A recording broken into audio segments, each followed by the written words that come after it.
Hey everyone, and welcome back for another episode of my Mönchengladbach career on FIFA 15. Gotta thank you all firstly before we get going here for the amazing support you guys have shown towards this series.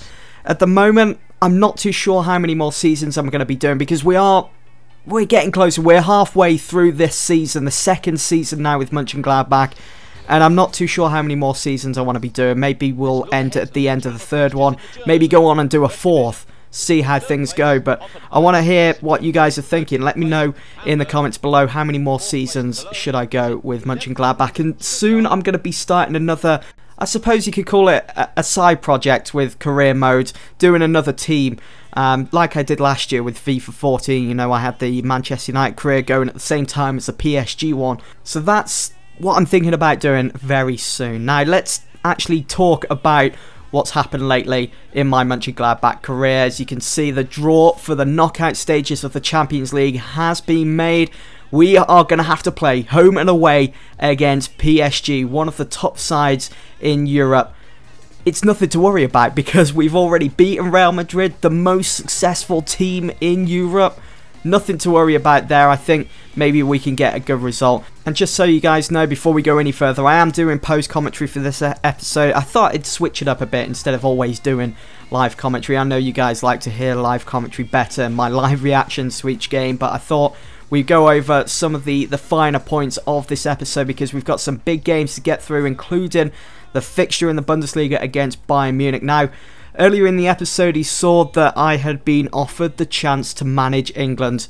Big opportunity there, and I kept stalling. I kept stalling on the idea because I was like, I want to focus on Mönchengladbach, solely on Mönchengladbach.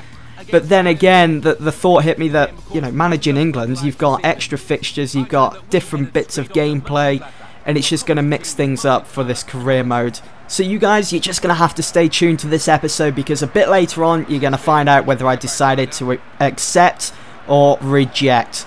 But first, I wanted to concentrate on our next game.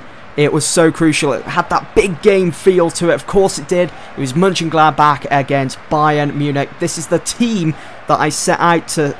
I want to dethrone. I want to have my own Sir Alex Ferguson moment here at Mönchengladbach. I want to knock Bayern Munich off their perch like Fergie did to Liverpool when he was in charge of Manchester United. So that's my aim. That's my aim for how many seasons I do with Mönchengladbach. I want to make them into like an unstoppable team, not only in the German Bundesliga, but also in Europe, in the Champions League. And I suppose we'll find out, I'll find out what this team that I've put together for this season, well, over the last two seasons, are made of, how they can get on against another quality side like PSG, both home and away. I mean, we've already displayed that we're capable of beating the big teams.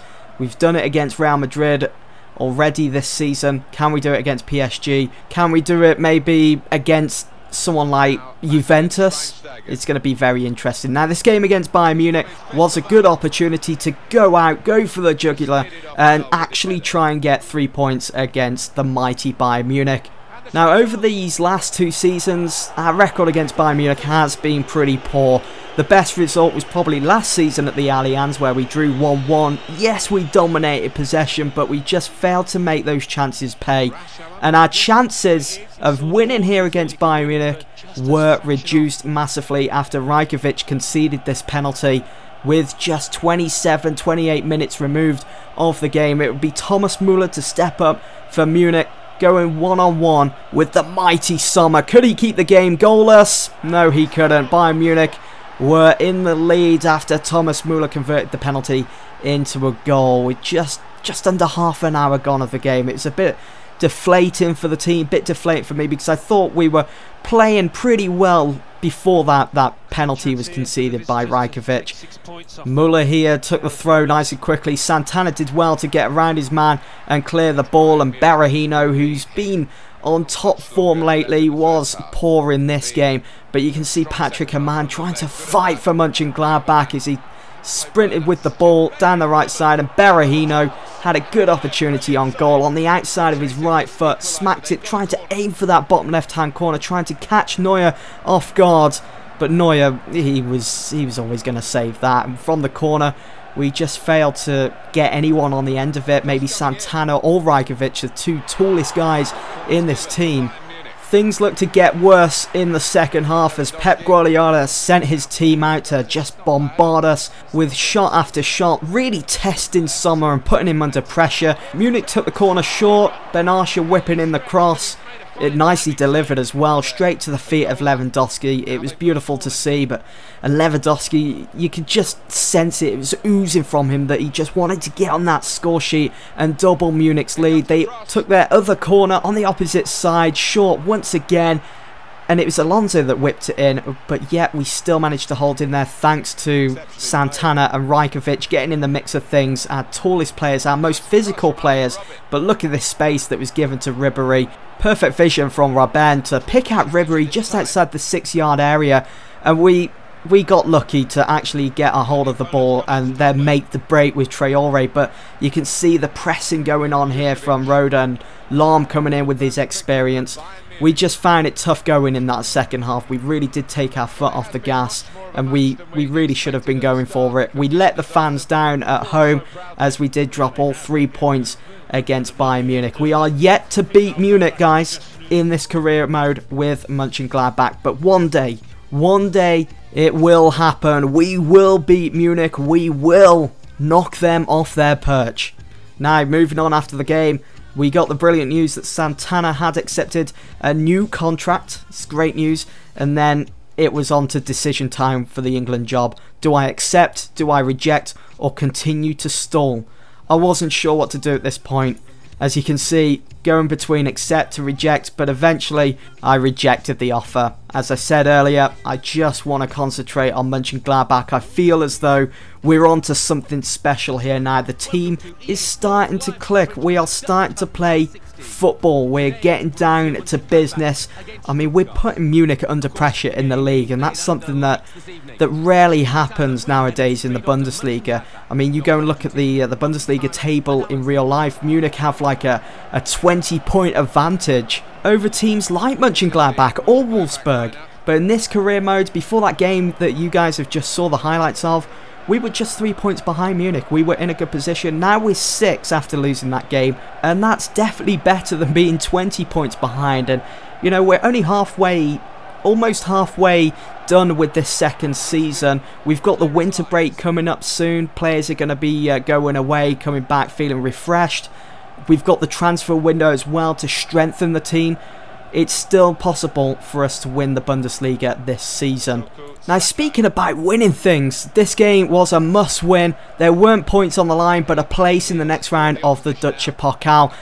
This is another competition, a domestic cup that I want to go on and try and win. We came so close to doing so last season before we were knocked out by none other than Bayern Munich. In the semi-final, we got so far, and now we've got to do it all again this season. It was Patrick Amann that fired Mönchengladbach into the lead against Stuttgart with a nice finish, beating the keeper at his near post with such power from his left foot. He displayed great tenacity there for Mönchengladbach. We were in the lead. Come the second half, Stuttgart, they had this corner kick and it went straight into the hands of Sommer. There was no messing around though, as I threw it straight out to Berahino. You could see Andre Hahn on the right side with a nice bit of skill here and there, fooling the opposition, just beating his man. And for some reason, I went to pass the ball in there. I thought he was going to pass it with his right foot, but instead he switches to his left, and it almost looks like a really weak finesse shot. And surprisingly, it almost found its target. The centre-half messing up big time. It just went out anyway for a corner kick. Nothing came of that. But moments later, it would be Berahino that breaks through once again for Mönchengladbach for the second time with a perfectly placed shot. It looked like it was on the outside of his left foot, but I'm going to say it was a toe peck, beating the keeper as he came out to meet him. So nicely done there from Berahino. We kept pushing on, trying to look for the third goal to try and end this, and we found it.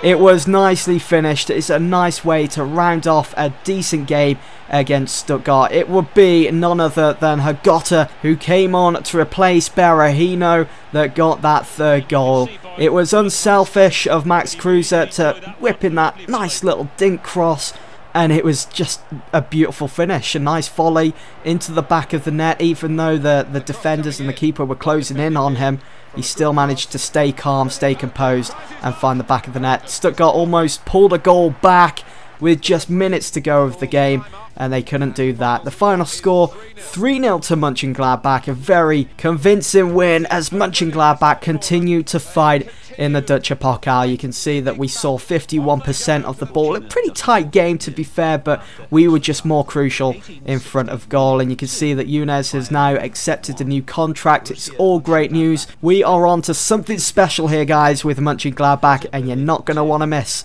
another episode. That's going to be it from me then, guys. Thanks for watching.